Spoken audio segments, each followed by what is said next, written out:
Your attention, please. Paul and Alex are required to proceed to the gate immediately. What? No way. What is happening here? This is the last call for the Layovers podcast. Really? Come on, man. This is our thing. We got this. Oh, yeah.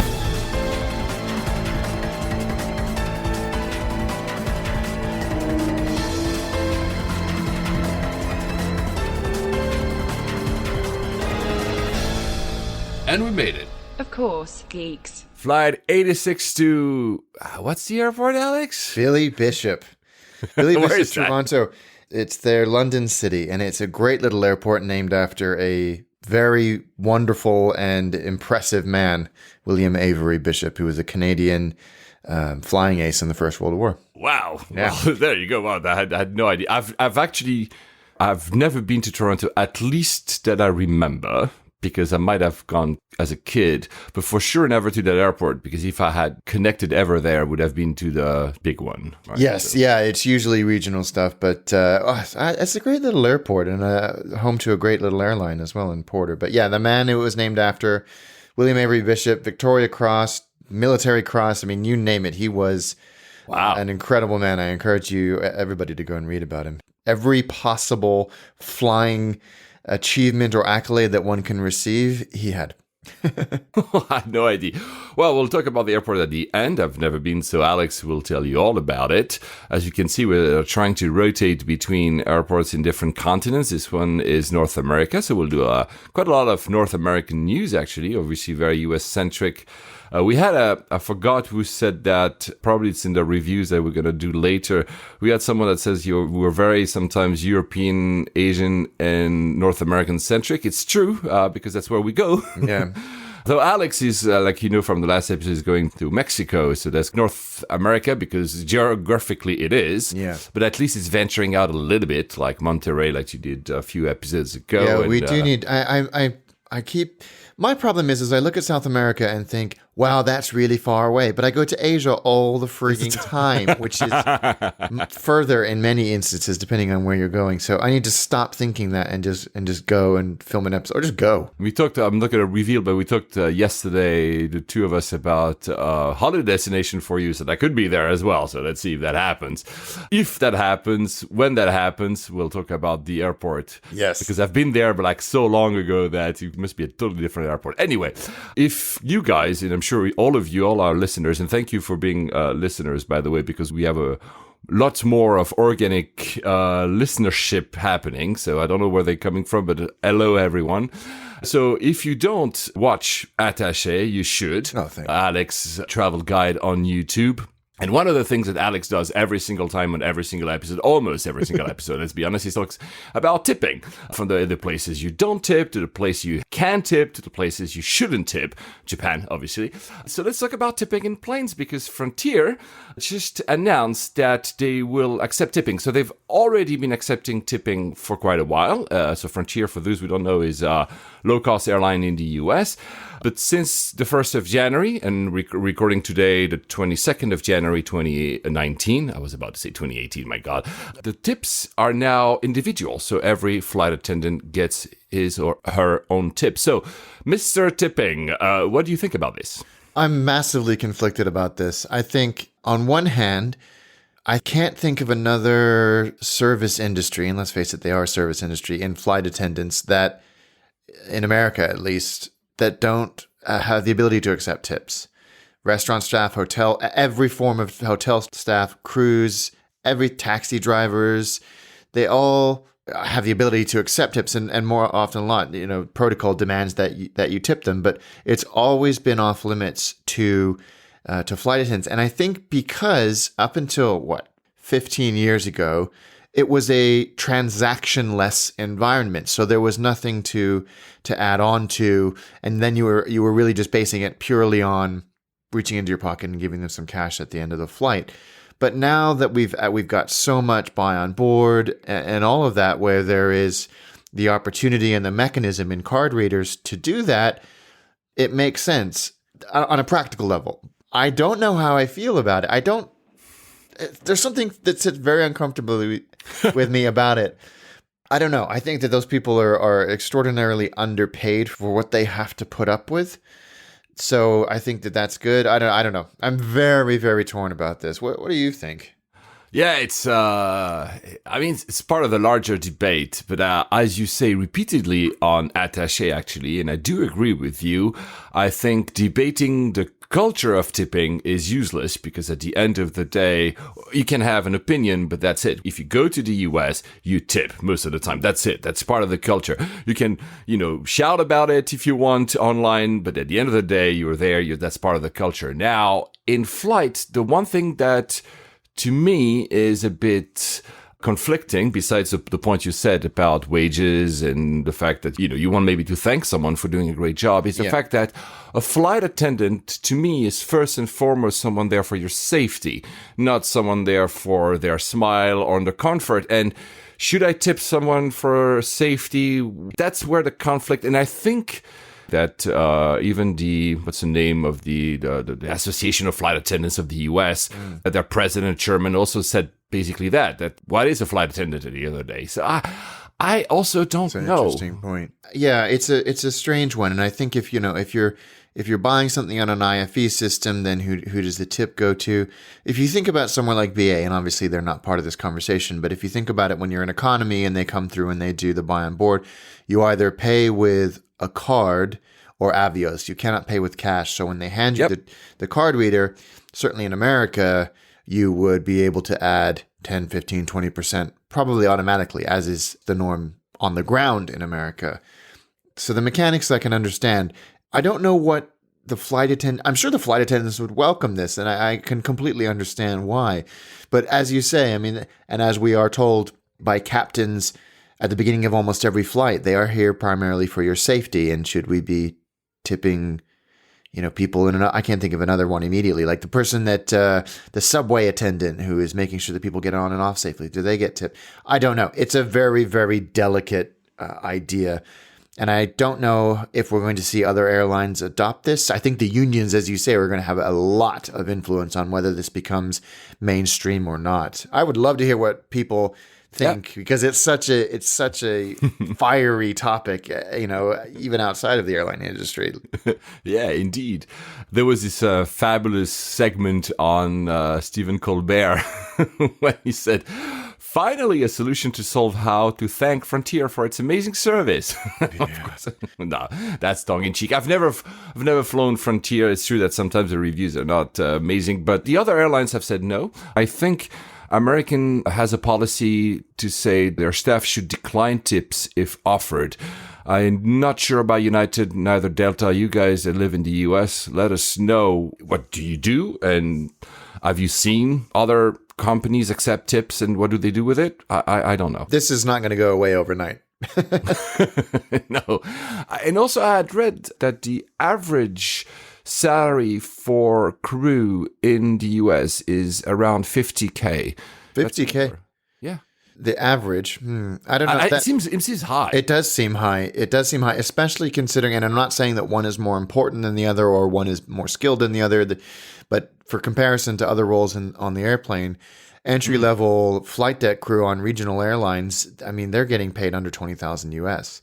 Yeah. And again, it is a bit of an apples and oranges comparison, but just for context. So I don't know. That seems high. That seems high. Again, not to dismiss they have a freaking awful job, frankly.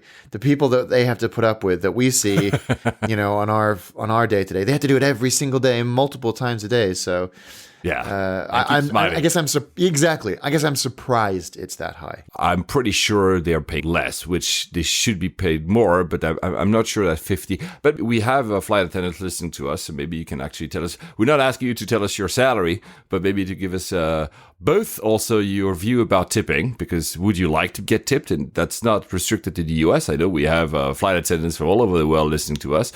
And what do you think about salaries? Are you paid enough? Of course, most of them will say no, I guess. Well, yeah, sure. So talking about being nice with customers, United's crew have been asked to be nice with Apple because there was this release of numbers of San Francisco's airport United's business. And what was it? Apple is the largest customer from San Francisco. They account for $150 million of United's annual revenue. That's quite a lot. The number one market for Apple is Shanghai. That accounts for 35 million of that annual revenue. That's a lot. And apparently Apple buys 50 business class seats at United daily between these two cities, so SFO and Shanghai. Wow, that's quite a lot. I'm pretty sure, though, if you make the numbers here, that United is probably giving a deal to Apple because 50 business class and you have $35 million, that is about $2,000 per ticket, which seems low. So probably there's a deal. I mean, I don't know. But so first of all, what do you think about United releasing the numbers? I don't think they did that on purpose, right? This was absolutely not on purpose. And they were printed on, like you say, on these banners for an internal event, which was dumb. Exactly. And then somebody took a photo of them, and they ended up on Twitter. And then United, I said this to you offline. United had the balls to then say these were leaked by Twitter. On Twitter, it's like, no, you put them on a frickin' banner, and it doesn't matter if it was an internal conference, you put it on a banner, and that's like highly confidential information for you, the airline, and even more sensitive information for your customers. I am sure that Apple were furious about this leak, as well as the other, because there were some big companies. Yeah, so I have the picture in front of me. So Facebook, Roche, which is a pharma company from Switzerland, and Google all spend over 34 million per year. And then there was between 12 and 17 million per year. There was Deloitte, McKinsey, Cisco, Applied Materials, PwC, and Oracle. And the thing is about Apple is the fact that the crew is being asked to be nice is that it's currently under renegotiation. So the contract, I think it's a 3-year contract. So you saying that Apple is not really happy, that batter couldn't have come at the worst time, because if Apple now is negotiating, maybe they're not happy. But at the end of the day, if you fly out from San Francisco, United is not your only choice, but is a major choice. To Shanghai, I don't think you have many options direct. Yeah. But I mean, and if they're going to try and fly a U.S. airline, they're the only option. If you're happy with going via somewhere, then you've got a million different options, of course, and that lends itself to renegotiation. But they don't have a huge. San Francisco is a focus city, obviously, for United, if not a hub city. So the banner also listed the 10 biggest markets for Apple. So besides Shanghai, the second one was Hong Kong, the third one Taipei, then London, Seoul, Singapore, Munich, Tokyo, Beijing, and Tel Aviv. All airports we basically covered. We haven't done Tel Aviv yet. We'll do soon. But all the others we have. We also fly the same destinations in Apple. We're not paid the same, though. Yeah. Okay. Talking still about United. Have you seen the new uniforms? I have. Bold. So what does that mean? Because do you say bold, you as a US citizen or as a British citizen? Because as a British citizen, it's like saying interesting. It could be bold, it's great, or bold, I don't hate them. I think it's very refreshing. Yeah. For them. My stance on United is softening, and I haven't flown them at all, so I can't. That's not based on anything to do with that. But I think that they're slowly figuring it out, and the reports that I'm getting are much better. And I think that this actually is helping to soften the very stuffy, stuck in the 90s corporate culture that they have been clinging onto for decades. And this helps, I think. It does. I'm always amused by the naming of the colors: Pacific Blue, Premium Purple, and Atlantic Amethyst. These are the colors. You guys figure them out, or simply Google the pictures and you'll be able to find. The ones they currently have are not that great, so I'm also welcoming the new ones because at least they're more distinct. They're definitely distinct, and I know that Johnny at the design area is not a fan. He didn't think that they looked particularly cohesive because there's very different versions depending on one's role in the organization, and he doesn't think that they're particularly cohesive. I'm not 100% sure I agree with that, and I this is not easy doing something like this. I've been involved with it on the periphery of something like this, and it's twice actually, and it's not an easy thing to do, and it's certainly not easy to get consensus on these various roles as well. So I think they're fine. These new colors might be rolled out faster than the actual seats, which also feature the same colors. At least this is going to be faster. Talking about Polaris, the cookbook. Oh, yes. This was one of the nicest surprises I've had in a very long time. This package arrived at my doorstep. Lovely, beautiful Christmas wrapping. And inside it was the United Polaris cookbook, which you so kindly gave me. And without a hint of irony. And I'm glad because it's a good idea. And actually, I know that Stephen Colbert ripped into United for doing this. But the recipes are great. I think there's like 45 recipes in there. I'm going to cook quite a few of them. Anyway, it's such a good idea as well. And it was very kind of you to send it over to me. Hat tip to David Bizzer, because he's the one who actually told me, hey, have you seen there's a cookbook? I'm like, what? And I ordered it like in the next 3 minutes to send it to you as a Christmas gift, which thanks to a courier arrived after Christmas, but never mind. I'm not a great cook, but you are. So I'm totally expecting you to test some of these recipes. I believe that Ben Schlappig of 1 Mile at a Time has recently tried some of the recipes, I think on Instagram stories, if I'm not mistaken. Have you chosen one that you would start with? You know, it's funny. There's some I wouldn't touch with a 10-foot pole because I think it would just make me angry. But there's a couple in here, and you can see why they've gone for these recipes because they're simple but probably tasty. But there's a coconut soup with sambal oelek chicken, which I think I'm going to try as well because I love those flavors. And they have appetizers, hot and cold, entrees, and desserts and some drinks as well. I think it's a neat idea. In fact, I wish more airlines would do something like this. Yeah, you know what? I commend United. I know they were the butt of the jokes, and like you said, Skolbert compared and said the book for economy would be what? You get one peanut and that's it? Yeah. Peanuts or cookies, choose one. Yeah, exactly. Thank you. I couldn't remember. Oh, it's fantastic. But I commend United. It's a fun idea. I think it's pretty limited. They run probably maybe 5,000 copies, I think, because I don't think there's that many people would buy it. But maybe actually they'll be surprised and a lot of people will buy it. It's fun. I'm not sure the recipes are made for the air, as in, we always talk about when we talk about food in airplanes that they are cooked slightly differently. I think they're made for the ground, but I'm not sure. The sundae is there as well. I think the ice cream. Yeah, and the affogato and some of their more signature dishes. So yeah, I'm excited. I have an opportunity to go perhaps to New York in March, and I might actually fly on United. Because they seem to have abandoned the Saturday night rule with United, at least on that route. So when BA is 1,800 pounds, as is American and Virgin, United is 245 pounds round trip. Oh, wow. I had found a very good deal. You remember when I described my trip? I had flown United, but I had bought through Austrian because they were running a promo that was United's metal. I couldn't find that on Google Flights. It was, I cannot remember. Maybe Expedia, actually, which I'm not always a fan of, but sometimes you find, gems in terms of fares. You know what? People keep telling us that it's not a bad product. So, yeah, I'm going to give it a whirl. Next time I have the opportunity to go on, and simply for that pricing, I mean, it's hard to beat. So we'll see.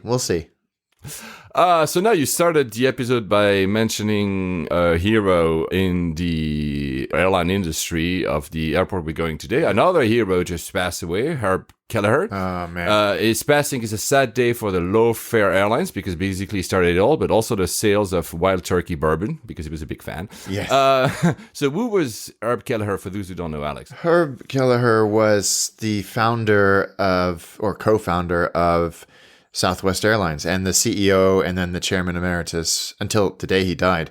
And he was an absolute pioneer in the airline world. And he says that one of the reasons he founded Southwest is because he had absolutely no idea about the airline world, and that made him eminently qualified to start an airline. My father introduced me to the idea of Herb. I never actually met him, but my dad was a big fan of Herb Kelleher and had met him on a number of occasions and left there was a book written about him in the 90s called Nuts, which is the story, which I just reordered because it's such a good book. And his way of thinking, his philosophy, very customer-centric, very employee-centric. Richard Branson cites him to this day all the time as shaping Virgin customer and employee culture. He was just a smart, funny, a humble Texan that wasn't going to be pushed around by the big airlines. Yeah, because he started just before so he started, I think the company started in 1967, and since he started within Texas, regulation didn't apply because, all these intra-Texas, yeah. Exactly. But even then, the other airlines tried to fight him, and he went to the Supreme Court of Texas and won. And that's hence his airline was able to start flying, I think, in the early 70s, 70, 71, if I'm not mistaken. So he was not only what you said, but he was also a maverick. And so, whatever, I'll go with it. And without him, I mean, at some point somebody would have maybe figured low cost, but without him, the likes of EasyJet and Ryanair here in Europe wouldn't have existed, because he basically copied the model of a single aircraft 737, of very fast turnarounds, everything that we now consider almost like normal. Nothing like that existed, especially if you think about it, the 70s were this era of everybody was, promoting their plush, products and everything you could have. So no frills in that era, and we're talking before the big oil shocks. So why would you do no frills? And he was a visionary, really. Yeah, he really was. And he went through a 4-year battle to try and get, the legacy carriers off his back. Yeah. And he actually, funnily enough, the original idea, as you say, was intra-Texas. It was to serve the Texas Triangle, which is Houston, San Antonio, and Dallas. And that model was based on PSA, which Pacific Southwest Airlines, which is exactly was a wonderful airline, which did exactly the same thing, started with one aircraft, as you said. But he took everything that was known about airlines and said, noted, and ignored, because I think that we can do this better. They started with low frills, as you say, or no frills, low fare. And then they said, here's exactly what your fare pays for. And they called it transparency. Or at least they do now. I just think it was such a great idea, such an important idea, and it really hasn't deviated that much at all. And the amazing thing is, no matter, the big upheavals that the airline industry, including regulation, again, I think what protected him from deregulation is that he started his model in a deregulated spirit, because again, it was only within Texas. And when the deregulation happened, he was ready to conquer the rest of the US, whereas the others had to suddenly adapt and start adapting their model. But the amazing thing is, no matter the crises and everything, Southwest since the 70s has stayed in the black. Yeah. It's other airlines have disappeared, go bankrupt, have made huge losses. They have stayed in the black, which is really a testimony of the resilience of the model he created. It's amazing. 45 years of profitability, of consecutive profit. That's staggering. And until I think they missed one quarter in the last decade, and that was it. That is a robust and well-run airline at an extraordinary level. And it's really because he laid the groundwork, and he stayed involved, like I said, until the day he died. I mean, he handed it on to Gary Kelly, who's done a great job since. But I have a huge amount of respect for him, and a huge amount of respect for what he created as well. Yeah. And also, and I think you mentioned, is employee-centric, because that's something that others that copied the model didn't copy, which started by talking about tipping and the wages. The employees' wages are not low. He was not like cutting on the employee wages to make more profit. He was really cutting on everything else.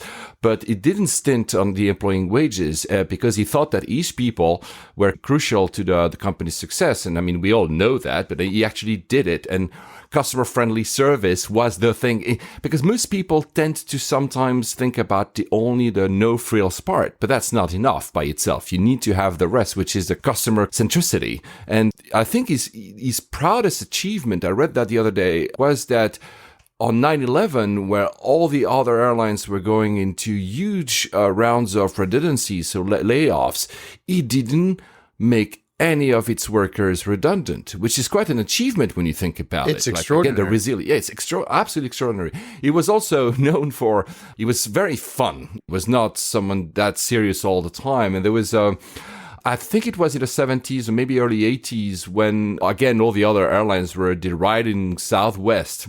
He went and did a TV advert and covering his head with a paper bag. And he promised to give that paper bag to any potential customer that was too embarrassed to fly on Southwest, which is, a stunt is great. And the other stunt, the very famous one, is that when they chose the tagline Plain Smart, that was, I think, in the early 90s, there was the CEO of Stevens Aviation had already trademarked Plain Smart, and Herb Kelleher challenged him to an arm wrestling match to decide who would own Plain Smart. And even though Herb lost, they kept using it, and the CEO of Stevens Aviation was actually happy because they both gained a lot of publicity through that. It's amazing. I love that kind of stuff, man. I do too. And he, I just think his ideas, his philosophies that have gone into the company have changed travel, not just in the US, but globally as well. And, they when everybody else was nickel and diming passengers for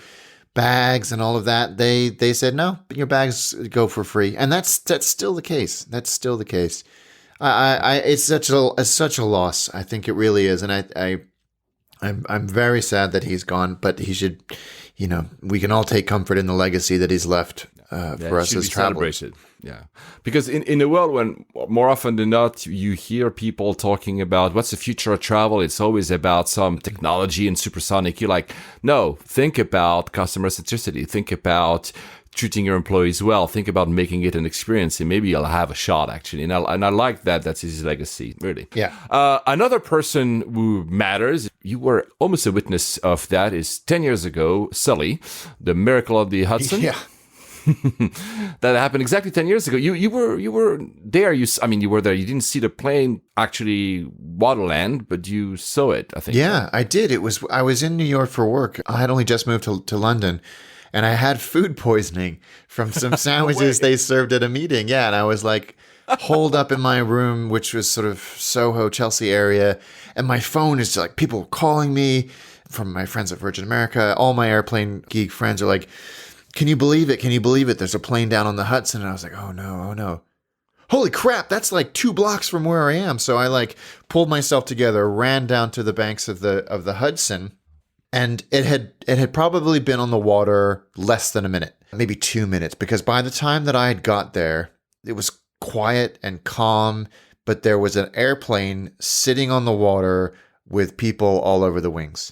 My God. And all of these, and there was, like I said, it was quiet. There were sirens in the distance. There were helicopters coming over, all manner of watercraft converging on this airplane. And we all were just standing there looking at each other, trying to figure out how the hell this plane had got here, what had happened. Everybody running theories past each other. And just, it was the most bizarre thing I had ever seen in my life. I think about it to this day, and it gives me goosebumps.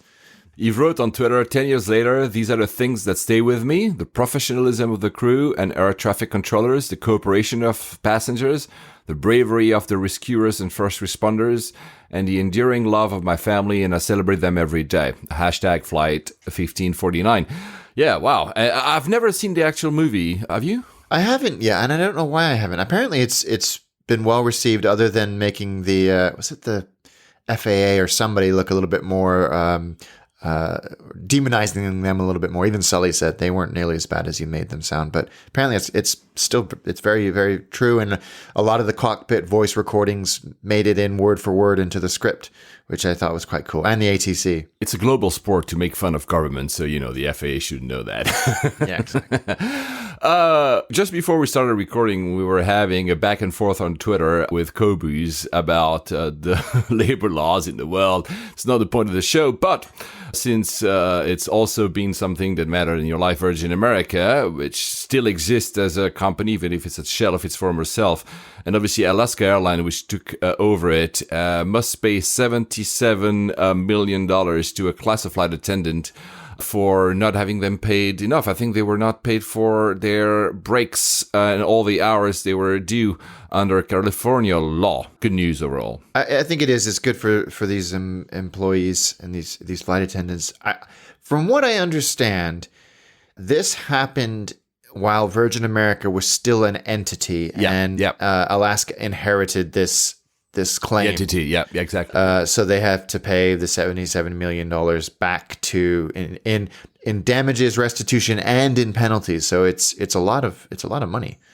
California has notably the most worker-friendly labor laws in the U.S. They are not, because some people call them socialist. I mean, come on, let's not compare them with France.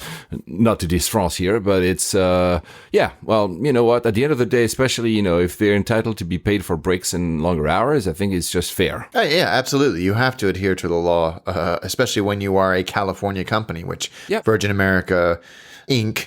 was. And they tried to get around it by saying that federal law supersedes state law, which is absolutely nonsense. They also said, sorry to interrupt you, they also said that, but they actually are traveling elsewhere. So we could argue that the flight attendants are also based in other cities of the U.S. because they are, obviously they're flight attendants, but I mean, come on. I know, give me a freaking break. Oh, well, still in the U.S., as you see, guys, we're doing a lot of U.S.-centric news to the start of this show. By the way, I want to mention that now. We have content for 2 shows. So we're going to talk until we reach about an hour and a half, an hour 40 minutes. And then we're going to do a second show later this week or next week to be released a bit later to compensate for the fact that both Alex and I will be traveling a lot in February. So guys, you will have an episode with the caveat, as always, that some of the stuff we might say in 1 week might be obsolete by the time you receive it. Anyway, so back to the US. Very interesting news about the 220, the Bombardier CS series.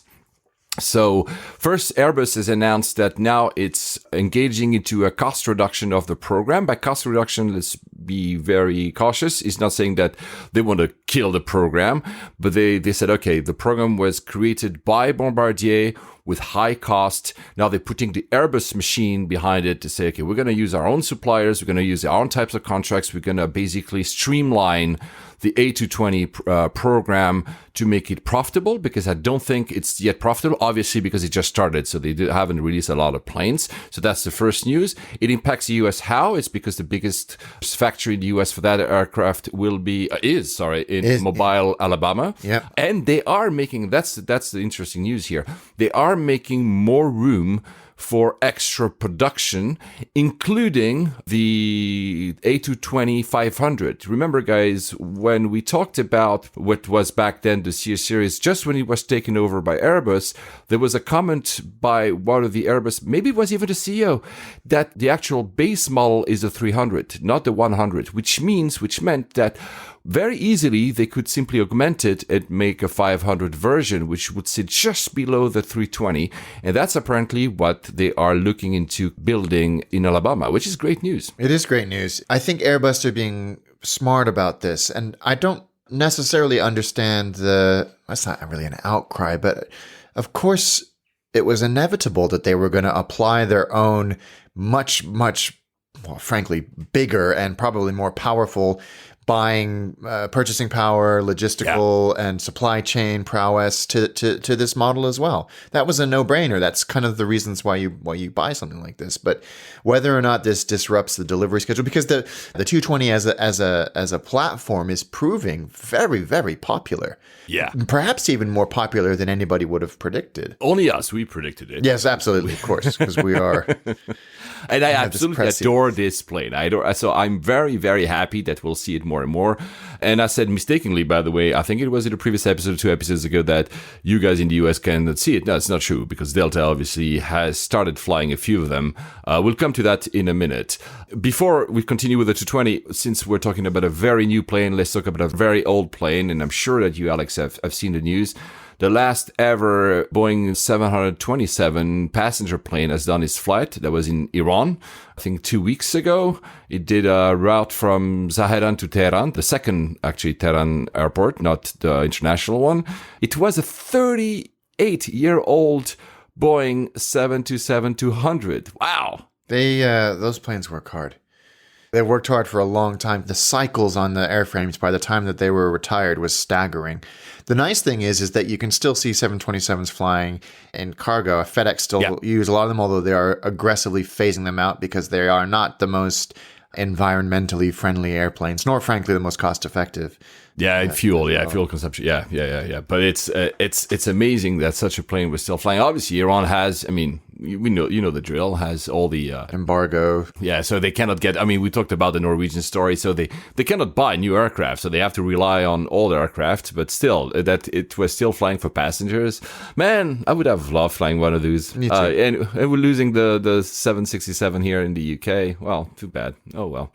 So back to the 220 for Delta. So Delta is telling that they are late expanding their 220 program, not because of Airbus Bombardier's delivery schedule, but simply because of the government shutdown, the famous government shutdown. So Trump shut down the government because he wants his billions for his wall. And I mean, there's a whole story. We're not going to go into there, but that creates a whole lot of issues, including for Delta, that cannot get the certification. So because all the non-essential work by the FAA is shut down. Yep. Thus, they cannot certify the new A220, though they're sitting there and not being able to fly. So I rescind what I just said about you guys being able to fly 220s in the US because, they're just laying out there until the shutdown stops. It's really sad. It is sad. The whole shutdown thing is really affecting the aviation industry. I have a friend who hasn't been paid in a long time. But they're all rising above it, and they're going to their work places and they're doing their jobs as well as they would if they were being paid. But that's a lot to ask of somebody, whether you're an air traffic controller, an FAA inspector, a TSA agent, or any of the nearly million people who haven't been paid in a month. Yeah, it's the longest ever shutdown in US history because it's been shutdowns in the past, but this one drags and drags and drags on. It does. And I worry that we're going to get to a point soon where safety, in whatever facet you want to look at it, is going to be compromised. Well, there was this story of this, a passenger was able to board a flight at Atlanta to Tokyo, Narita with a gun. I think it was Delta, but that doesn't really matter.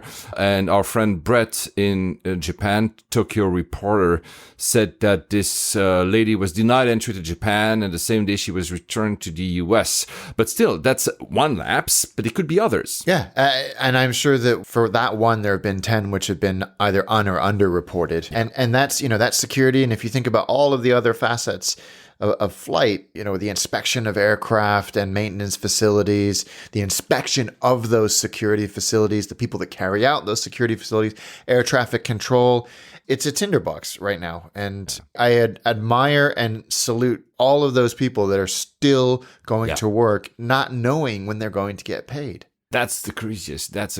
I hope that the shutdown is over by the time I hit the US shores, which is in, February 4th or something. But not selfishly, I hope for them that they're going to have this shutdown, closed soon because they need to get paid. I mean, working and not being paid for that long is creating a whole lot of stress on the system and the stress on the people. I would hate working and not being paid, though, as consultants, we know that sometimes we have to fight for our bills. But that's very different.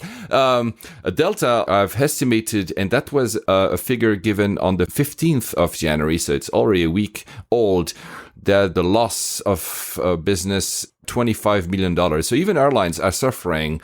And there was also, I think, a few days ago, they had to shut down an entire concourse at Miami International because there was not enough staff. So that's really puts a lot of stress on the systems, and still people want to fly or need to fly simply. And it's really, we're not there. So guys who live in the US, tell us how it is actually flying there. Do you see a big difference? Are these queues all over the place? Or like you said, the video of Atlanta was extraordinary. I want to know if the other airports are experiencing the same thing. And you have to wonder if it's going to get to a point where a unionized employment force like the TSA are going to walk off the job. And no one can blame them for that. Yeah, I don't know, man. Wow. That's crazy. Strange times. Yeah, strange times. The one, because there are bright, suns in these stories. There was one that links as well to our favorite topic in this show, pizza. I saw that on Reddit, that the Canadian Air Traffic Control Association from the airports of YQX, so that's Gander, and YQM, that's Moncton, have ordered pizzas for all their colleagues at a control center in Long Island. And that's so cool. That is cool. So there were pictures of, the pizzas laying around. And I mean, of course, that doesn't solve the shutdown nor not being paid, but as a gesture, as an idea of a tight-knit group of people, working in the air travel industry, I like that. I do too. I think it's a lovely gesture, and I think it was incredibly well received by those controllers in Long Island who are very, very important, not to dismiss the work of other air traffic controllers, but they're handling a lot of inbound New York area traffic and outbound and everything in between. But I also think it was very well received by the aviation community as general, as a really friendly gesture. Yeah, absolutely. Let's go off the US a little bit. I think we'll go back a bit later. What is the best tagline that Frankfurt Airport could ever come up with? They actually said it the other day, and I love it. Do not come to the airport. Yes. Oh, my God. Frankfurt. They had strikes. Everybody was striking to the point that Lufthansa was canceling all the aircraft that were leaving and landing at Frankfurt. It must have been quite a sight.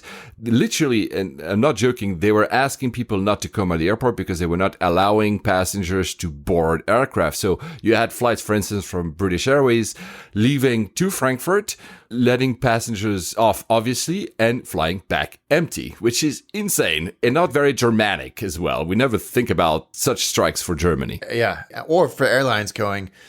Just the thought of the revenue management guys picturing an empty airplane multiple times a day on that same route, which is usually a cash cow because it's, financial center to financial center. Wow. It's so sorry for the jab, Frankfurt people. I hope that you find a solution to your woes. But I mean, really, do not come to the airport. I think they should put that on the buses. They're not the hub experts. No.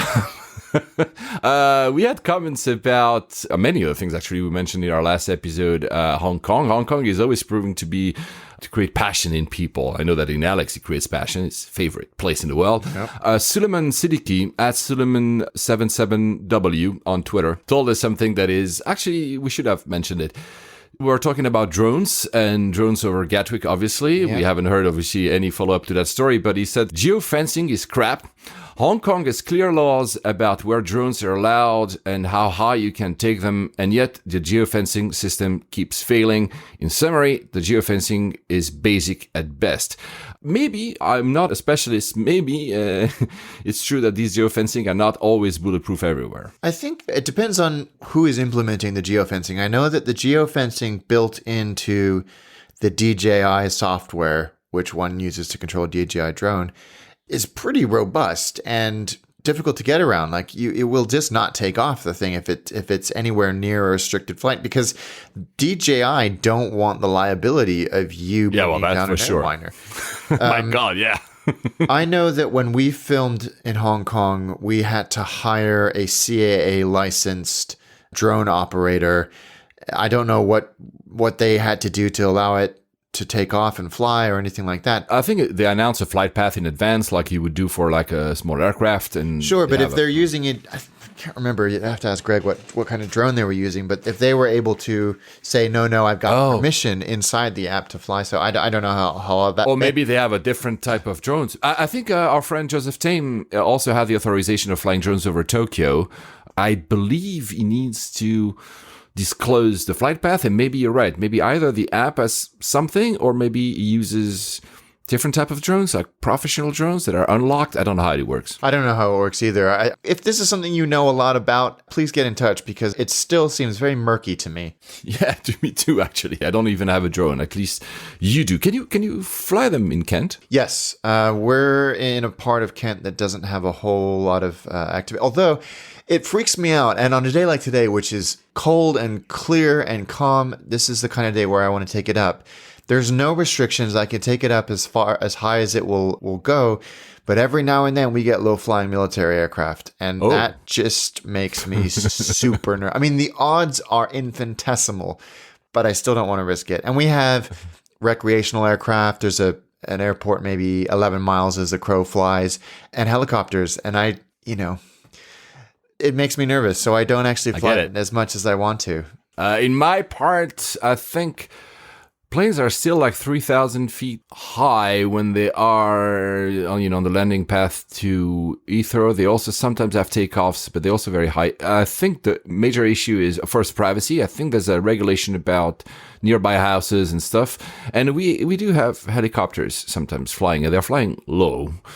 So I wouldn't dare doing it either. Anyway, guys, like Alex said, if you have any type of insight into how do these work, the geofencing works, or have you been able to ever fly a drone next to an airport or over an airport? Let us know. And immediately turn yourself into the police.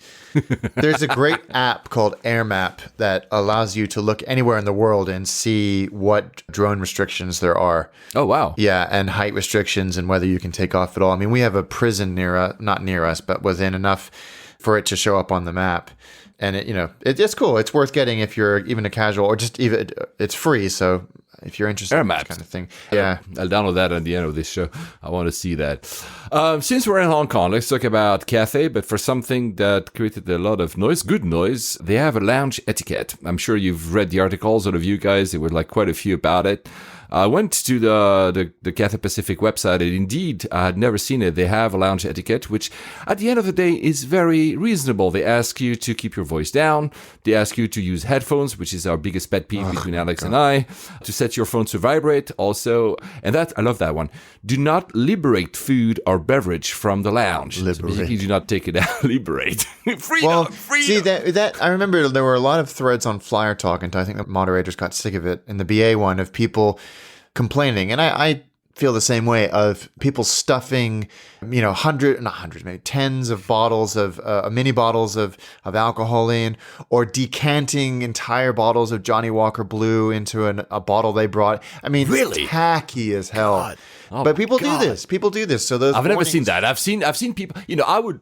Obviously, sometimes I would take a cookie. Okay, fine. Oh yeah, that's okay. Yeah, that's fine. I'll let you get away with that. Thank you.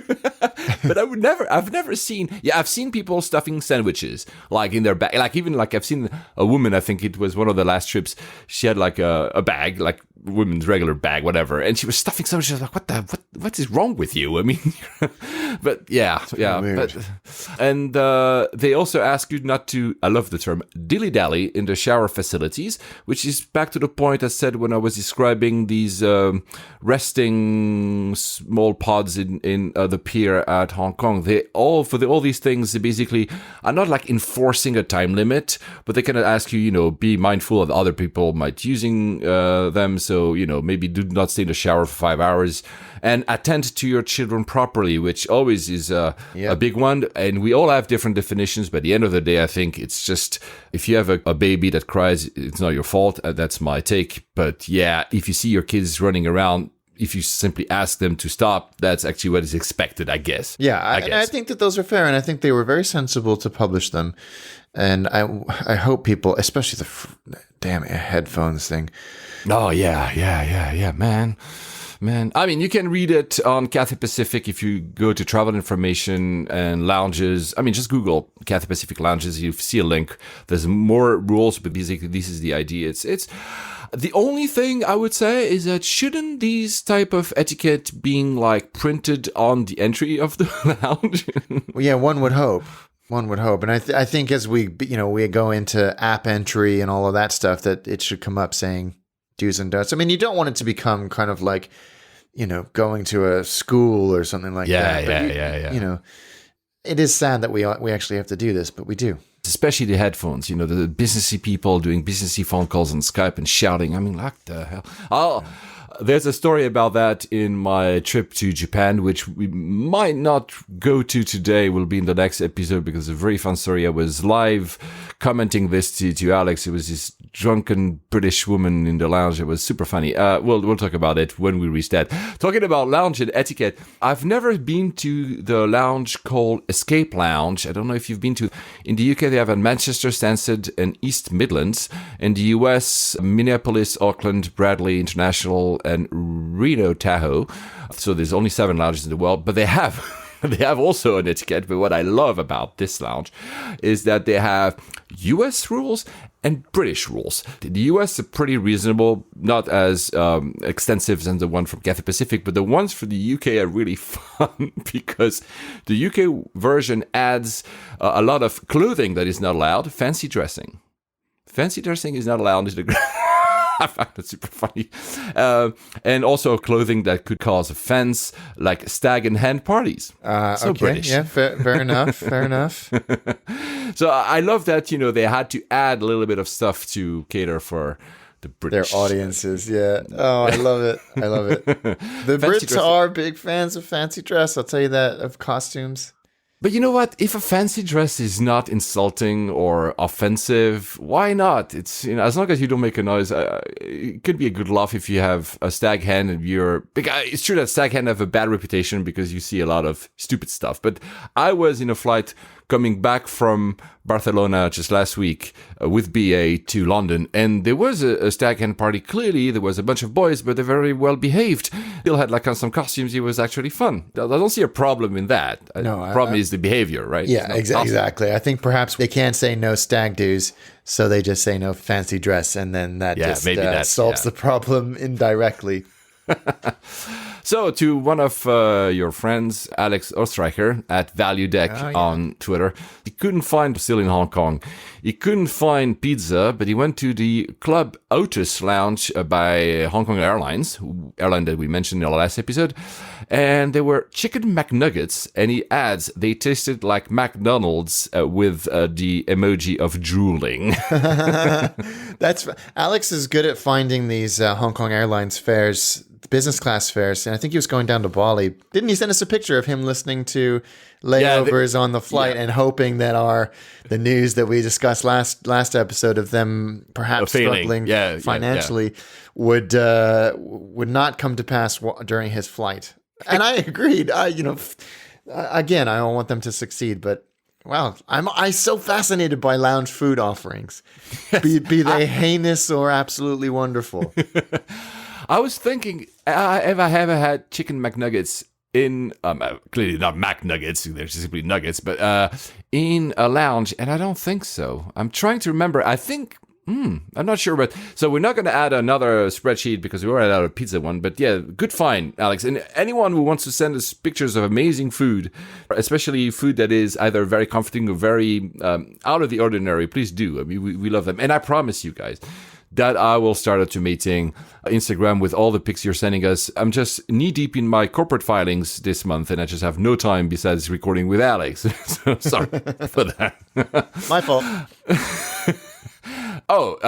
Cathay Pacific, for a second time in a row, since we're still in Hong Kong, did another mistake fares, and they honored them again. Nice. They did. It was really impressive. And we quipped, Alex and me, we quipped that we should have trackers for every single Cathay flight ever, because if they keep doing it, at some point we might actually find a good deal. There's something going on. For this to happen twice, I'm sure somebody got an earful for this one because they're losing a lot of money on these. Emirates, however, had a similar issue, not exactly similar, and I'll come to that, and they decided not to honor them. So first of all, let's be honest, an airline doesn't have to honor them. It's nice if they do, but they don't have. Nobody forces them to, right? They don't have to. And BA never does. Oh, I didn't know that. Yeah, they never seem to. Whenever they do. And they, to their credit, they rarely screw these up. But when they do, they're like, this was a mistake. We have IT issues. That's why we cannot. So at first, some people were a bit not complaining. You know how the AV geeks can be. Oh, my Emirates doesn't honor the ticket. But actually, these were not on Emirates metal. These were on Malaysian. Malaysian had made a mistake when it was transferring the fees to the booking systems of Emirates. And Emirates said, which actually makes sense, that, well, we cannot honor a mistake made by that other airline when transmitting the fares because they would have to cover from the difference. So, of course, it makes sense. Yeah, it does make sense. And you can't, as you say, can't blame them for that. And Malaysian is not also in the best financial footing to start paying off, like mistakes fares, I think. Yeah. Right? Talking about Emirates, you've delayed you were supposed to fly to Astana, and that's delayed forever for the moment, right? That's now confirmed beginning of March, but I'm not flying on Dubai. And I had to cancel my Dubai flight, which I upgraded using miles, The cancellation process on Emirates, as so many other things are on Emirates, was so easy and so straightforward. Yeah. It works. It just works. Oh, so which means we'll be able to finally cover Astana. But which airline will you? I'm doing Air Astana the whole way. Nice. There and back. Yeah, so I'm looking that's forward cool. to that. We'll talk about that. I'm going not to Astana. I'm going to Moscow myself. Also in that same period, I haven't decided to which airline I'm going to take. That'll be interesting. Maybe I'll do Aeroflot for once to see actually what Aeroflot is. Just out of curiosity. Yeah. But though this year I have to fight for renewal, start to fight again for renewal with British Airways OneWorld. So I don't know yet. We'll see. Anyway, back to the stories about Emirates, because Emirates seems to be also feeling the pinch like everybody these days. They have a new checked baggage policy. So if you are an economy class special or saver, they shoved off 5 kilos off yours. So it used to be, I think, 20 and now it's 15 kilos. And if you are a saver, I think it was 30 kilos and it's 25. It's very generous. I was about to say, it's not a big... Emirates is a bit stingy on the size of the carry-on. That's the only thing. They have the size of Ryanair, basically. Still, this airline is fast becoming more traditional in how it handles its policies, not the plush offering that it was 10 years ago. And it's not a bad thing, by the way. It's not just, they have to be reasonable. Yeah, absolutely. Have you seen the security flow of Amadeus? Have you read about that? No. It's crazy. So Amadeus, which handles the booking for 150 airlines in the world or something. So most of the time, if you book a ticket, it will be on their system. They were called out a few months ago that they had a huge exploit that was very easy, which basically your PNR was in the URL. It was the easiest freaking thing to catch. And of course, then try to access your, for instance, freaking flyer program or anything. So Amadeus said, okay, we'll fix it. But what they did, they simply hid the PNR in the URL, but it's still in the source code of the HTML page. And a lot of the security experts are saying, are you joking? I can brute force and enter into anyone's PNR ever in this world. Jeez, which is to point simply to show that these systems are really old-fashioned. The airline industry has really systems that are not as modern as one may think. No, it's absolutely the case. And I didn't read about this, but that's the problem is that this PNR exposure problem has been going on for years and years and years and years, either in technological terms like this one, or people posting pictures of their boarding passes before they fly. Less of an issue, I think, if it's post-travel, but it depends how much information the airline is exposing in Manage My Booking. Look, I tried once. I'm not going to say to whom. It was not you, Alex. There was a friend of mine, that was 2 years ago, posted a full boarding pass.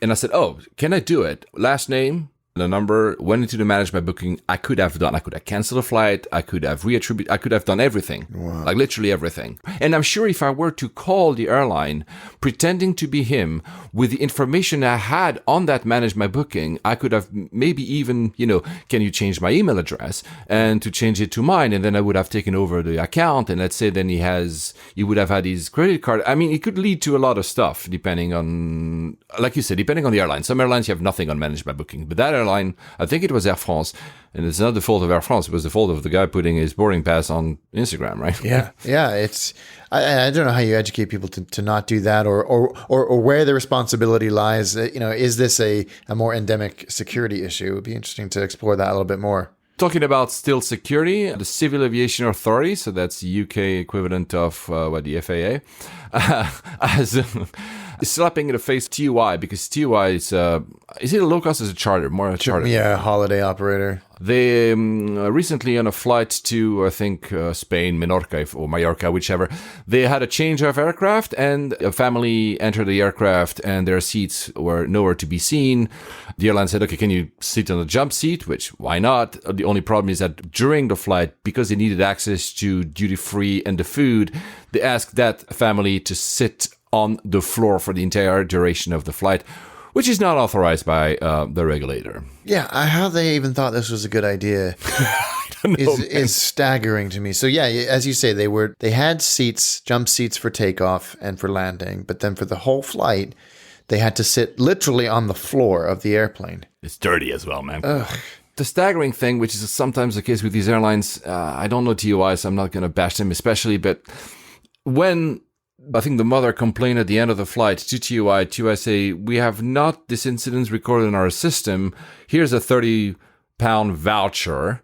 So then she had to go and call one of these, the press. They have these public things where they talk about how bad airlines are. And only then, because the airline was starting to be publicly shamed, they reimbursed the whole thing. I think it was more than 1,300 quid. But I mean, the least you could do is say, okay, yeah, we made a mistake. You were sitting on the floor. It's not a 30 freaking quid voucher, for crying out loud. At least reimburse them for the flight. Yeah, or make the sensible decision and not even board them. Put them on another flight back to the same direction. Which, by the way, begs the question. So when the boarding pass is scanned, the system doesn't match that with a seat which is actually in the plane. I don't know. That is weird. And also, I think perhaps this was a void to pay, saying the denied boarding, EU261 and all that stuff, as well as voluntary offload, when they come down and say, we're oversold, would anybody accept a later flight and $600, which is very appealing. But it sounds like they tried to get around all of these and they didn't get away with it, and nor should they. At least the co-pilot had the elegance to come and thank them for their cooperation and understanding. One thing I forgot to mention about my flight with Sebgo, that boutique airline that I flew from Manila to Busuanga, our airport of the... I hadn't flown an ATR 72 for a long time, and I don't recall the safety speech that is being given for that aircraft, but I had the whole explanation about the oxygen masks, right? And this one was different because it says, insert a sharp object into the hole to get the oxygen mask. And I was like, what? So do you give me like a sharp object, a pen or something? How will I get the oxygen mask?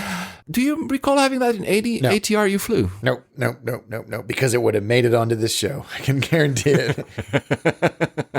Guys, have you ever seen that? I mean, I was baffled. I'm like, okay, what do I have sharp in my hands that I could actually open the freaking thing? I mean, I would just like taking it with my two hands and open it if I needed to. But, how is that legal? That can't be the way it's designed, surely. Yeah, that's interesting. I didn't think about that. Maybe they added that. They retrofitted that. I don't know, man. Holy cow. Anyway, guys, I'm relying on you. If you know about something like that, tell us. If you've ever encountered this type of situation, let us know, because I have no idea how I would have gotten my oxygen mask. So I just said that Sebgo is a boutique airline. Alex, is Gulf Air a boutique airline? See, I don't even know what boutique means anymore. Small. Small and but what does it mean in terms of service offering? Because this is what they claim to be now, isn't it? Because they've realized they can't compete with the ME3, so they're going to reposition themselves as a boutique airline. But what does that mean? I don't know, man. And the strange thing is that they say that, but everything they do, so Gulf Air, guys, is the Bahrain-based airline. They just introduced like Dreamliners with a new product. They look really cool and they have good fares from London. They're sadly not part of any alliance, if I'm not mistaken, so you're not getting miles anywhere. Maybe I'm wrong. But anyway, everything they say about their new strategy seems to be a normal airline. What's the difference between you and Etihad or Emirates? Just that you're smaller. Yeah. Or it's a strange positioning. And I know that Oman Air have been trying to find their place in the world, but they've got really strong traffic to India. So I think that's what they're kind of depending on as well. But I'm not clear what this means and what they're going to be doing and how they're going to be different and how this changes their strategy. So the chairman, Zayed Al-Zayani, said he aims to create a personalized service offering that it hopes will allow it to stand out against what it describes as the bigger airlines that are more volume-driven. But I'm like, these airlines, they might be volume-driven, but they already offer like awesome service. What else can you offer? I don't know. Anyway. 1 second, let me just unclip this cable. It's okay. Pulling. Something's moved, or I've replaced the cable or something. Anyway, okay, good. I almost want to leave that in. I think there's issues with his cable. So since we're in the Middle East, Qatar is feeling the pinch. I think I've used that sentence already somewhere in this episode, because, of course, of the blockade that still happens, and that is forcing them to, I don't know if that's the right term, but they are being more open to strike a deal with the European Union to actually have a full kind of open skies agreement, which is great news for Europe and great news for Qatar if that ever happens, no matter what you think about Qatar Airways. Yeah, they've been really punished by this blockade. Again, whether you think it's the quote unquote right thing to do is probably not here nor there, but full access to the EU will really relieve some of this pressure from that blockade. And actually, I think it's good for the traveling public as well. Yeah, I fully agree with you. Interestingly, the UAE, so both Etihad and Emirates, they stopped this process. They were engaging in that process, and no, we're going to still do like bilateral agreements, whatever. Now, the question is very clear. Will BA move to Qatar in order to stay a European airline after Brexit? Yeah. I mean, so many of the political speculation and whiteboarding and theory that's being bandied around that, what was it? Iberia and Vueling could no longer fly outside of Spain after Brexit because... What? Wow. Yeah. And again, it's one of those things that the EU would in reality never enforce, but it is theoretically possible that would be the case. And so nuanced, and there's so many tendrils to this. It's just... Well, we don't know anything. I mean, this Brexit thing, we have no deal and no idea what's going on, and we're supposedly exiting in a few months, and nobody knows anything. Anyway, let's not dwell on this. We have enough of that every time we open a computer or a newspaper in this country. So, just one little thing about Qatar, because we have to kind of pay homage to our earlier episodes up to episode 25, where everything we were talking about with the US against the ME3, and the US now saying that, our arch nemesis is called Air Italy. Yeah, they're basically saying that Air Italy is a conduit for Qatar Airways activity into North America. I thought we'd done with this. Just compete, Just compete. Let's apply free market economics to the airline industry and see what happens. Yes, exactly. Let's follow what Herb Kelleher was doing, like actually compete. So back to happier news, a news that makes you very happy, makes me also very happy. It's official. British Airways will repaint some of its aircraft for its 100th anniversary. Yes, awesome. So cool. And they're doing 4, I think. And the first one they've revealed is a 747 going to be in BOAC colors. That's awesome. Yeah, wow. And it's gonna be flying on the 19th of February. Oh, no way. Yeah, so it's flying to Dublin any minute. And then we'll be ready on the 18th of February in this wonderful retro BOAC model. I'm hoping that at least one of them is the Landor, which is the classic British Airways livery.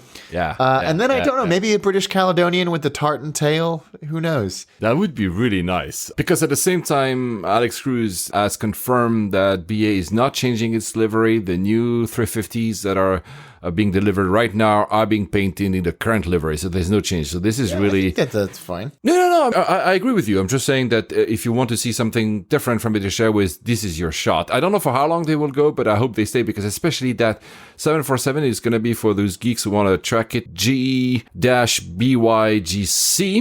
It looks awesome. It looks really awesome. I can't wait to see how far they go back, because the BOAC one is pretty old.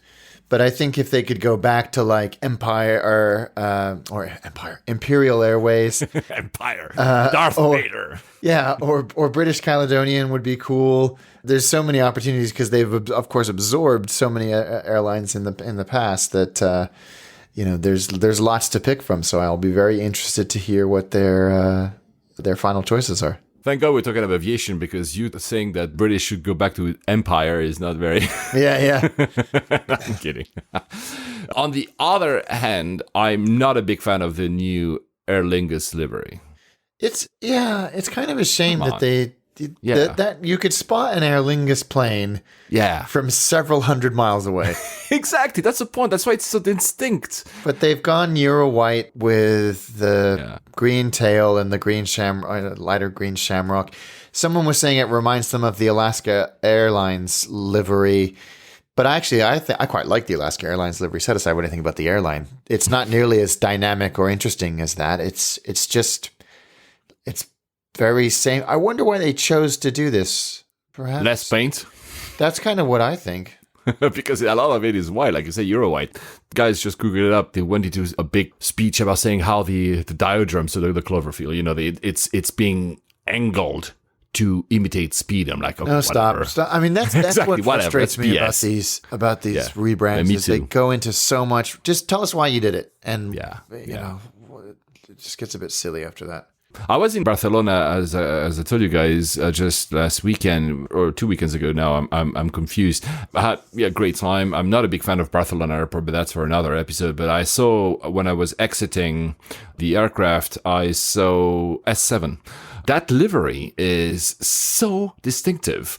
The same idea, like you just said, you can spot it from so far away. I love it because it's different. I do too. I think it's a very cool. I've never flown them. They're part of One World, aren't they? Which is they're the kind of the quiet or dark horse or very, very bright green horse in that alliance. But it's a cool freaking livery, and it's one of those ones where you're like, how long is this going to last? Because that can't be a cheap paint job. Clearly not. I actually looked, I think I mentioned it on the show 2 years ago, to go to Asia doing S7, which would have included 3 layovers within Russia. The only problem is the visa situation, because I wasn't sure Moscow is fine, but other like smaller airports in the middle of Siberia, I'm not sure they would have allowed me to do a layover without a visa. I wasn't sure, and that I didn't try it, because I would have loved to try S7 for once, and I could actually do S7 to go to Moscow. Oh, now that I think of it, maybe, haha, and that's One World, you said. Oh, that's it is points. One World, yeah. Oh, there you go. Okay, maybe I might do that, actually. I know that will please some of our listeners. We have listeners in Russia, so guys, tell me, if I had to choose between Aeroflot and S7, which one I should choose? Yeah, I'd love to hear that. And I found at Barcelona, the one thing I found, the worst e-gates in the world. So they've introduced e-gates. I don't know for how long for, because the last time, it's not true actually. I was there like 6 months ago and I don't recall them. They're the freaking slowest. I think they're using a version of Windows CE. No, I'm kidding. Oh my God. It's like Windows CE. Holy crap. It's I haven't heard that in a while. Super slow. I think you need to have a license to use these machines. It's just, and on the way out, it was slightly better, but the way in, these machines make no sense. The UI is bad. It's clearly designed by somebody's only experience is MS Paint. Really, really, really bad. Honestly, guys, I mean, they're the worst thing I've ever seen. Oh, well. The good thing is on the way back, I had a British Airways 320 Neo, so I was in economy in emergency exit seats. Great views when we were taking off from Barcelona. There was this, it was like just before sunset, so the hues were like rose and very light blue and red, and wow, for the first time ever, you can actually try to send your pictures to British Airways. They have a thing called Cloud Bank, and they might feature it on their high-rise, I think it's called. Yeah. The picture came out so great that I sent it to them. Let's see if they actually feature it. Oh, cool. I don't think they will, but it's really, really nice. I had my camera and everything. The only story I want to mention about that flight is we had a medical emergency on the way back in that 320 Neo that was clearly new for like a day because it was smelling of plastic. So this was one of the member of the stag party I mentioned earlier, not that he was drunk or anything, because these guys were clearly rowers. They were really super well built. The guys suddenly, I don't know the whole extent. That's not the point. I'm not here to pry in whatever bad situation he was in. So clearly, there was some commotion. We had a dreaded call of, on the PA, is there a doctor on board? First question, do you think there's always a doctor on board when they do that? What's the chances? To be somebody qualified in some capacity whenever I've been on a plane where they've requested assistance. Yeah, there's always at least a nurse. I mean, someone who can do something more than, there was two. There was one NHS woman who ended up actually taking care of the man, and I saw one man coming from business class, but he was not needed. But it's interesting. So we have pilots listening to us and also crew. Do you always end up finding someone in the aircraft? I'm wondering, honestly. I know that I don't know if they still have it, but when I was flying Virgin Atlantic a lot, they had a system where if there was a person in distress and they couldn't get access to a doctor, they could place, I don't know what they're called, sensors, monitor patches onto a person, and the information would be beamed down to a doctor on the ground in real time, who could then advise the crew on what to do and whether the pilot should divert or not. I don't know if they still do that or how well it went, but I know it was a point of pride for them. I had no idea. Wow, that's fascinating to learn. Thank you for you answering part of my question, actually, because I know it was, I hadn't had a medical emergency for a long time, and all these questions, the guy was fine at the end. Yeah, let's maybe say that. He still went through 2 bottles of oxygen, so he had like some heart, I think it was arrhythmia or something. I'm not a doctor. I should have asked my father. He would have known. He was one. But he was fine at the end, clearly, because, we landed and we were asked to stay seated until the medical staff was entering and checked on him. Actually, you know what? It was a nice sight for once that to see everybody was super well behaved. Nobody was complaining that we had to wait until deplaning. Everyone was silent and very respectful. That's good. Yeah, because we always hear the stories of somebody doing some moronic thing on the flight, and it's nice to see that people were simply respectful and patient. Yeah, it was nice. And how do you thank that doctor that helped? Because I saw in this instance, I don't have, of course, again the full picture. I was just 2 rows behind the dude who was affected by this medical emergency, so I had some first row view, whatever. I saw that the doctor, the NHS woman, was given at the end 2 bottles of champagne by the crew, which was a nice gesture, probably the only thing they had in the flight, because it was a short flight, 2 hours or whatever. And I also overheard both the pursuer and the pilot saying, we should get your name. I was wondering, do they thank them? Do you think they get miles, or they get like a flight or something? Yeah, I think it varies from carrier to carrier. And I think it's one of those things that is and should be handled by corporate. Yeah. I think in the US, it's one of those things that's handled very generously with first class tickets anywhere that the airline flies. I've heard that many, many times before. I don't think it's ever financial, because I think that opens up a whole different can of worms. But one would hope that, especially if it helps the airline avoid a diversion, which can be incredibly expensive, not to mention inconvenient for everybody involved, that they should be thanked profusely and generously. Yeah, I was like, she spent the flight taking care of him, at least attending to him. And I'm like, it's still something, otherwise we might have had to reroute. Yeah. I'm sure they do something, but maybe some pilots and some people that listen to us, maybe you have an experience of that. Can you tell us what you think? I would love to know what that, if there's a policy or if it's at the, discretion of the person answering the call. And final question, and I'm not asking you, maybe but I'm asking again our friends pilots here. Why is it that in some airports, the gate number and the bay number is the exact same one, and in other airports, for instance, here Barcelona, the gate is D12 and the bay is 210. Wouldn't it be easier that they always match the number of the gate and the number of the bay in which the aircraft sits in front of? And it's a silly question, purely OCD me, because I'm like, why is it not the same number? I was fascinated. I believe it's because it allows the airports to reconfigure gates and add multiple gates to a single bay if necessary, if there's a bus addition. And if you do that, then it doesn't screw up the numbering. Sometimes it denotes the terminal or the side of the terminal, the number before the bay number itself, or the orientation of it, from what I understand. It's a good question, though. What a magnificent illustration of why Alex is smarter than me. No, because it bugs me too. No.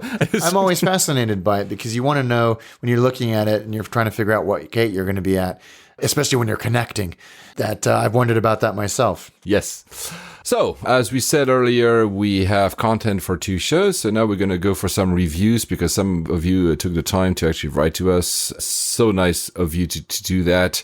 And we want to acknowledge you. And the rest of the news will be for our next show, which, again, as I told you guys, will be recorded soon, but you'll have it in, 3 weeks or something. Yeah. So first, actually, we had a review on LinkedIn. I mean, it's more of a message, but it's also a review from Clemente Geronimo. He's a great fan of the podcast. He says something really nice. He says, I doubt there is hardly anyone listening to it without becoming one. So becoming a fan. That's really kind of him to say that. That's nice. Thank you. Keep up that excellent entertainment. He used to travel quite a lot intra-Europe and US. Nowadays, I'm more traveling at flight level 0, which means crisscrossing the Iberian Peninsula by car. and your episode length allows for binge listening pretty often. Binge listening, man. Binge listening to us? I'm not sure how I feel about that. I couldn't believe that either. And finally, he says he can't wait for our upcoming episode of Lisbon, LIS. As a local, tell us the truth, guys. We can handle the truth. We'll have it soon, promise you. Yeah. I don't fret too much. No, we don't dislike it. Don't worry. We'll tell you when we reach it, because I think on the list 17 airports that we've been to that we haven't covered yet. So we're pretty much set for the entire year. Yeah. A shout out, I forgot to do in the last episode, shame on me, Plain Talking UK, which is, of course, a very well-known podcast based here in the UK talking about aviation. We were, but you couldn't make it. We were invited on their Christmas show along with a lot of other AV Geek podcasts. It was a big bash of talking about aviation or air travel. It was super fun. It's episode 248. That's a Christmas show. Since then, I think they've recorded at least 3, but give a listen to these guys. Subscribe to them. They're really cool. They're really fun. I was already on one episode, I think, 236, I forgot now the number, but 248, the Christmas show was super fun. Watch it, because you can watch it on YouTube. Just for the start, the intro is super fun. They actually did a composite video with all our faces. You'll see that. It's cool. Super fun. They're doing a super cool job. On iTunes, Apple Podcast, 5 stars by Cool Run 84 from the US. By far the best aviation podcast out there. That's too kind. Oh. It's the type of podcast that when it comes out, you stop listening to whatever other podcast it was you were listening to in order to listen to this one immediately. Wow. Wow, yeah, wow, exactly. Even though I've worked in the aviation industry a number of years, I always find myself learning something new and immediately having the urge to jump on a plane and travel to wherever they are talking about. Highly recommended.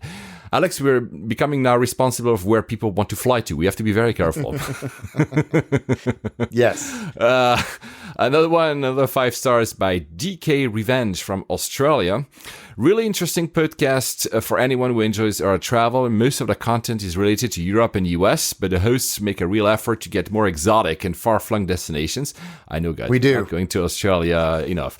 I love how interactive it is. Alex and Mr. Paul. Mr. Paul. Yes. My social media feedback to them on the air a few times. 5 stars from Australia, and that's his favorite podcast. Because obviously you're using a different username probably on Apple Podcasts than you use on social media, so I'm not sure who you are on social media, but thank you so much for your review. And on Facebook, 5 star from Zane Zanengi, long-time listener. He interacts actually a lot with us. Paul and Alex expertly muse about all things airline travel with copious amounts of cheeky and charming humor. That's really nice to say, honestly. I've been called cheeky a lot, but very charming. You are charming, Alex. Oh, You're that's charming. kind. Charlie Gibbs, 1976. That's on Instagram. He's super cool. So he's based here in the UK. He's very often interacting with me on Instagram to the point that he's taking this habit that is really fun. He's asking me when I'm in the airport and about to fly. He's asking, so what flight are you on? And then tracks me on one of these apps and sends me the screenshot. You're 2 pretty cool guys that we can relate to, and you inspired me and my wife to fly business in May. Oh, well. So we're not only responsible of the destination, we're also responsible on the class now. Oh my God. Nice. Taylor Moore, that's for you, Alex. Taylor Moore. Timor 4000, right? Exactly. 4000, yes. Heathrow T3. The best lounge is cafe. Qantas Lounge is good for breakfast only. An American airline lounge is only good for bottles of water and candy. So that surely means it's not a full Admirals Club or whatever. He adds exactly that. He adds that the AA lounge is nothing like the flagship ones like at LAX. So there we go. We know it now. I tried looking into going into it when I was flying to Barcelona because I was leaving from Terminal 3. They have very strict rules about who gets to enter. And because, although I'm Emerald One World, so I could have entered, but because I was not flying intercontinental, I don't think they would have let me in. And I ended up going, and you know what? For once, I ended up going to the BA1, the first, and not the Cathay one, just to see how it was. And it was okay, but Cathay is still the best indeed. At Laycock_Richard, so Richard Laycock, he said that he's just listened to episode 68 about Jakarta. That's a long time, I think it's a year ago now. And he loved the review of Garuda. And that prompted him to ask us, what was our overall best experience in 2018? So do you have one or two or three experiences that will flash in front of your eyes when you die? Yeah. No, I know you're not going to die, Alex. I don't think as spectacular as that, but I did think about this when I saw this come in, and I think that my Jet Suite X experience was something that really stood out because it reminded me that this is what flying could be like. You know, the private terminal, the very easy transfer, the very easy security process. Oh, this is fantastic. I really enjoyed that. That was definitely a standout for me. Yeah, for me, of course, that Garuda experience was one of the standouts, or probably the standout. But emotionally, watching the World Cup within ANA with the crew asking me for the score when I was flying from both ways, actually. But I think I particularly remember the one leaving from Japan and landing to Bangkok, if I'm not mistaken, the one where Japan was actually playing. That was the funnest, most memorable experience. Yeah, that's so cool. probably. Again, Garuda, of course, in the first class, whatever. But this was. Yeah. So there you go. There you go, Richard. Guys, if you have any want to share with us, you can always do that on all our accounts. 3 more feedbacks, and then we go to the airport, and you'll wait for the rest in our next episode. Craig McCormick at Glen Afric Craig, our favorite brewer. Yeah. Travel hack. If you've ever had a high-status frequent flyer card in the past, keep a hold of it. Turns out security and gate staff don't check expiration dates on the cards. Yeah, I've tried that a couple of times and with mixed results, but it's always worth the punt. Yes. Hey, hashtags that rebel scum. Nice. Also on Instagram, just because I've never answered you, Maria, you asked me, what is your job? Pilot? No, we're not pilots, but we fly a lot. That's fun that people would think that we are. And Chris Turnbull on Twitter at MRCPTUK. So I mentioned, and again, I promised that I would put all these pictures of our podcast being played in flight on Instagram. But this one is particular because Chris did actually put our podcast directly on the IFE in Emirates. So you see our podcast being played on the screen business class. That's so cool. Thank you so much, Chris, for that. And first time in business class for him. And he thought that playing our podcast would be a good way of marking it. Well, man, I don't know if that was a good way, but I hope you had a great flight with your wife, because Emirates in business class is always great. So really, and thank you for the feedback, man. Really. Yeah. Now let's go to this airport because we're reaching the end of our show. What's the name again? Toronto. Bishop. Billy Bishop. So what is this airport? Why did you go there so often? And what do you know everything about its background? Billy Bishop, Toronto City Airport. Yeah, it's basically their London City. It's on an island right next to downtown Toronto. It's very small. Its longest runway is only 4,000 feet, which is very small by commercial standards and even small by kind of, metropolitan or regional airports that have no commercial traffic. They only do like just under 3 million passengers a year, but it's a great little airport. It's used almost exclusively by Porter, who are a fantastic little airline that I fly them from either Boston or New York to Toronto, but they also fly to Chicago. They fly to Newark. They fly, of course, a lot of places in Canada as well. I love Porter Airlines. They're a fantastic little airline, and they run Q400s out of there. And the reason I like the airport is because it's small, just like London City. It's compact. It's efficient.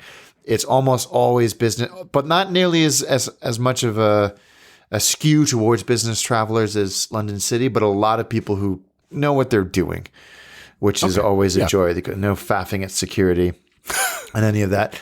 It's connected to the quote unquote mainland by this pedestrian tunnel, which is kind of fun.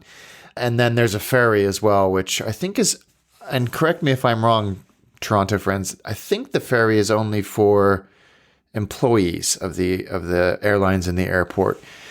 It's so much closer than YYZ, the main Toronto International, which actually isn't that bad to get in and out of. That's a big behemoth of an airport compared to Billy Bishop. It was going to be expanded to accommodate Porter's order of the A220. One was dependent on the other. It was a CS100 when they ordered it, but they said, we're only going to confirm this order if the local and regional authorities commit to expanding the airport to accommodate the airplane.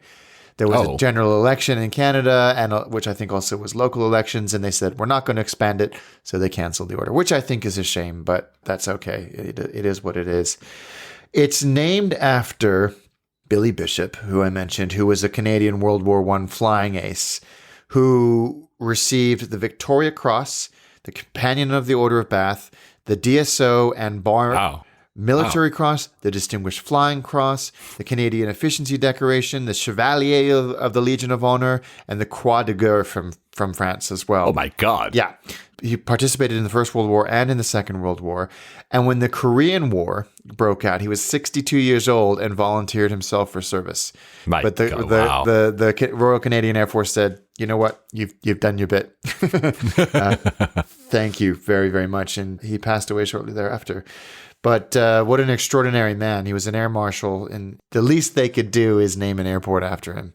And what a great little airport it is. I'm a big fan of this place. Would you do a layover there, or would you go to the city? I wouldn't do a layover in the airport because it's very sparsely furnished because you're just in and out of there so quickly. But the city's right there, so no problem. And it's a fun flight from New York to Toronto, especially during the winter. You get some spectacular scenery of the Great White North. I'm just such a big fan of them and that airline as well. Besides flying from the US and, of course, from Canada, there's no international flights, right? Because, like you said, there's no capacity to land something bigger. No, there's only the US. Right, yeah. And interestingly, there's it's a big operator of air ambulance services because it's close to some of the big downtown hospitals in Toronto, as well as seaplane. So there's a seaplane port there as well on this island. Oh, wow. So when I end up finally going to Toronto proper, so not in the airport, which I might have done, like I said, at the top of the show as a kid, instead of flying directly to the big one, I should go to New York and then fly to that one. That could be cool. Yeah. I mean, the only ball ache is that you have to go through U.S. Customs or U.S. immigration, but it's worth it, especially if you're wanting to get in and out of Toronto quickly. Yeah, because I usually go to work in New York at least thrice a year. So I have a reason to go to New York. I don't really have one to go to Toronto, but if I'm there, I could expend by 2-3 days and just fly there and back. That could be, it could be a good place. It's too cold right now, though, because January in Toronto, I mean, it's cold-ish here in the UK. But that was the last time I was in Toronto was in January, and it was very cold. So do they de-ice the planes? I guess they must have to, yeah. They didn't have to, or not that I can recall. I can't remember, to be honest with you. One would assume they would have to. Guys, if you have any other little tips and hacks or comments about the airport, or if that's your airport, because now we pretty much covered the entire world by people saying, that's my airport, why don't you cover it? So if that's yours, let us know if you forgot something. When was the last time you flew there? Like 1-2 years ago? Or yeah, probably 2.5 years ago. But still, you have been and I have not. Very jealous. I should do another spreadsheet where we count the airports we've been to. There's a lot of them that correspond, but there's a few ones that either of us have not been to, and we need to catch up to each other's travels. Anyway, on that, we're not going to do the next travels because we're going to record another episode before we actually travel next. But you know that Alex is going to Mexico and I'm flying to San Francisco via Dubai and Hong Kong, which to people that said, why don't you fly Emirates from Dubai to San Francisco because it's a direct? I'm like, yeah, but it's also 3 times the price. Exactly. So that's why I'm flying Cathay. Cathay is amazing. And I have the opportunity of staying 10 hours in Hong Kong, which allows me to go in the city, have some food, and go back in the aircraft, which is a very, very good idea, which no matter how much I like the bar in the back of the 380 business class, it's still better to be underground in Hong Kong and do some food and shopping. Exactly. And I know that while we won't be talking about future travels in the next episode, we will be certainly talking about this, because right now there is a Aeroflot 737 that has been hijacked. What? And has just landed safely, thank God. Going from somewhere in Siberia to Moscow and then on to Afghanistan, and it was hijacked en route. It's landed safely. So I guarantee you, as we learn more, that will dominate the next conversation we have. No laughing matter, but I'm glad that at least is on the ground safely. Who knows how this is going to end up. Well, there you go, guys. You know one of the topics of our next show. And on that, guys, safe travels, everyone. Happy travels, guys.